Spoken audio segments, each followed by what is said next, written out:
छत्तीसगढ़ की तमाम बड़ी खबरों के साथ मैं हूं लीना। ये देखते हैं आज की सुर्खियां। सीएम ने ट्वीट कर कहा, किसान चिंता ना करें, मौसम सही होते ही सभी का धान खरीदा जाएगा।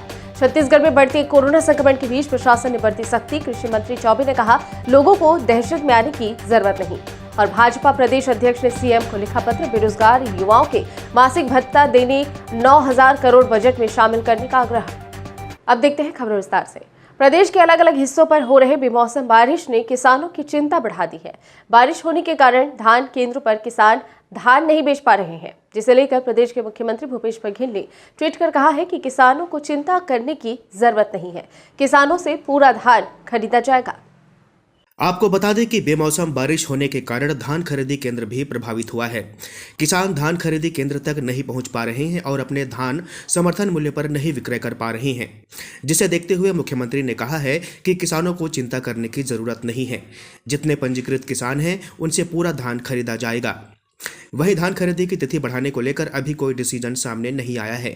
वहीं प्रदेश में 31 जनवरी तक धान खरीदी की जाएगी।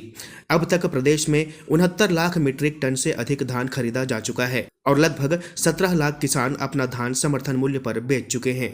छत्तीसगढ़ प्रदेश में कोरोना संक्रमण की बढ़ती रफ्तार के बीच प्रशासनिक सख्ती बढ़ने लगी है। राजधानी रायपुर में होम आइसोलेशन का उल्लंघन करने वाले लोगों को चिन्हित किया गया है। कृषि मंत्री रविंद्र चौबे ने कहा कि अभी ये संक्रमण सामान्य सर्दी खांसी जैसा ही दिख रहा है, लोगों को दहशत में आने की जरूरत नहीं है।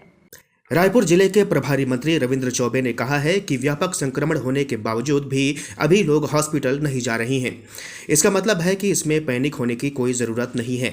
उन्होंने कहा कि बेहद साधारण सर्दी खांसी जैसा यह संक्रमण दिख रहा है। मैं समझता हूं कि जितनी जल्दी आया है उतनी ही जल्दी चला भी जाएगा। ओमिक्रॉन आने के बाद वैसे भी शुरुआत में लोगों के मन में काफ़ी भय था, लेकिन जिस तरीके से संक्रमण है और जिस तरीके से उसके बाद की परिस्थिति है, हमने रायपुर के प्रभार का रायपुर में बैठक लिया था। लोग हॉस्पिटलाइज कम हो रहे हैं, ऑक्सीजन बेड की ज़रूरत ही नहीं पड़ रही है, वेंटिलेटर के तो सवाल ही नहीं है। इसलिए मैं ऐसा समझता हूं कि अपने खुद के जांच होकर के भी अगर लोग संतुष्ट हो रहे हैं तो मैं इसमें ज़्यादा प्रश्न चिन्ह नहीं लगाना चाहता। लेकिन कोविड और इसके कोरोना के जो प्रोटोकॉल है, गाइडलाइन है, उसका सबको पालन करना चाहिए। और अगर थोड़ा भी ज़्यादा संक्रमण की स्थिति दिखती है तो उसकी जांच कराया जाना चाहिए, ऐसा मेरी मान्यता है। रायपुर कलेक्टर सौरभ कुमार ने शुक्रवार को नोडल अधिकारियों के साथ हालात की समीक्षा की। इस दौरान बताया गया कि अभी भी बहुत से लोग बिना मास्क लगाए घूम रहे हैं। कई लोगों ने कोरोना पॉजिटिव आने के बाद भी होम आइसोलेशन के लिए पंजीयन नहीं करा रहे हैं। कलेक्टर ने ऐसे लोगों के खिलाफ कानूनी कार्रवाई करने का निर्देश दिया है। जिला प्रशासन ने कोरोना ड्यूटी पर नहीं आए 121 कर्मचारियों को भी कारण बताओ नोटिस जारी किया है।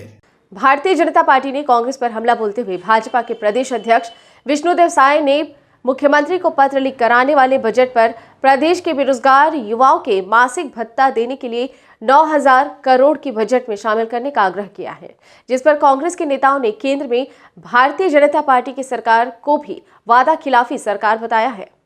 भाजपा प्रदेश अध्यक्ष साय ने कांग्रेस सरकार पर वादा खिलाफी का आरोप लगाया है। उन्होंने कहा कि कांग्रेस घोषणा पत्र में 10 लाख बेरोजगार युवाओं को 2500 रुपए प्रतिमाह बेरोजगारी भत्ता देने की बात कही थी, लेकिन सत्ता में आए 3 साल हो गए हैं, अब तक किसी बेरोजगार युवा को पैसा नहीं दिया गया है।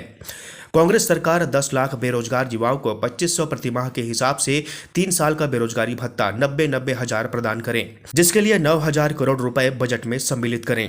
वहीं भाजपा प्रदेश अध्यक्ष विष्णुदेव साय के पत्र पर प्रतिक्रिया व्यक्त करते हुए प्रदेश कांग्रेस अध्यक्ष मोहन मरकाम ने कहा कि भाजपा प्रदेश अध्यक्ष विष्णुदेव साय को मोदी सरकार को पत्र लिखना चाहिए और मोदी सरकार को याद दिलाना चाहिए कि बीते 7 साल में 14 करोड़ युवाओं को नौकरी मिलना था, जो नहीं मिला है उन्हें तत्काल देवें।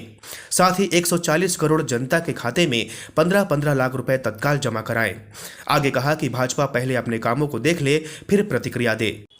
छत्तीसगढ़ प्रदेश के बिलासपुर जिले में शौचालय निर्माण के नाम पर करोड़ों रुपए का घोटाला करने वाले पंचायत सचिव को बर्खास्त कर दिया गया है। बिलासपुर जिले के ग्राम पंचायत मटियारी के सचिव अशोक कुर्मी द्वारा शौचालय निर्माण के नाम पर फर्जीवाड़ा करने का मामला सामने आया है। ग्राम पंचायत मटियारी में सर्वे सूची के हिसाब से सिर्फ 80 शौचालय बनाए जाने थे, लेकिन विभिन्न मदों से पंचायत सचिव ने रोकड़ पंजी में 640 शौचालय का खर्चा बता दिया। जांच के बाद करोड़ों रुपए का घोटाला करने वाले पंचायत सचिव अशोक कुर्मी को जिला पंचायत सीईओ ने बर्खास्त कर दिया है। छत्तीसगढ़ प्रदेश के नक्सल प्रभावित क्षेत्र सुकमा जिले में युवाओं की सिंगिंग की प्रतिभा निकलकर सामने आ रही है। नक्सल प्रभावित इलाके के युवाओं ने क्षेत्रीय बोली में एक म्यूजिक एल्बम बनाया है।